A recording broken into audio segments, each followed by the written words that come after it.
یو ماشوم د لوبو موټر دی او هغه ګرځاو او مات شوتی نو هغه پړینګ په جړا شي نو موږ ورته وایو چې دا خو دونه لویه خبره نه ده څه چلو چې مات شو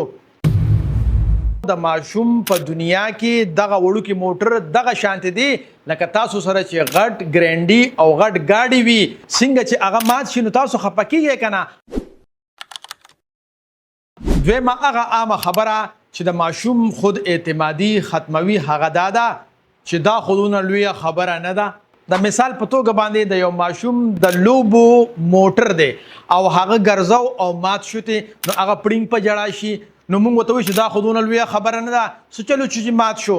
خوږو پښتنو د ماشوم په دنیا کې دغه وړوکی موټر دغه شانتې دی لکه تاسو سره چې غټ ګرینډي او غټ ګاډي وي څنګه چې هغه مات شي نو تاسو خفه کیږئ که نه همدغه رنګې دا د لوبو موټر د ماشوم دپاره د ستاسو د ګرینډي په شانتې دی نو هغه خفه شي نو موږ له پکار دی چې ماشوم ته وایي چې وایي بچي ستا موټر مات شو ته خو به اوس ډېر زیات خفه یې راشه چې دا موټر دله جوړ کړمه نو کله چې موږ داسې ووایو دا ماشوم په دې زړه کې دا خبره کوي چې زما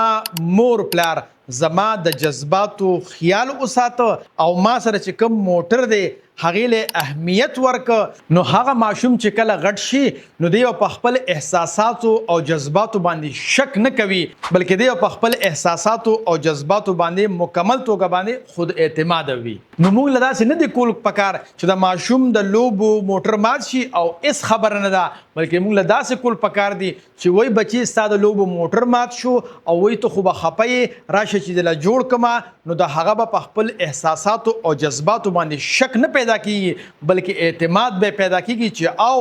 زه کوم څیز ته اهمیت ورکوم زما مور پلار هم هغه څیز ته اهمیت ورکوي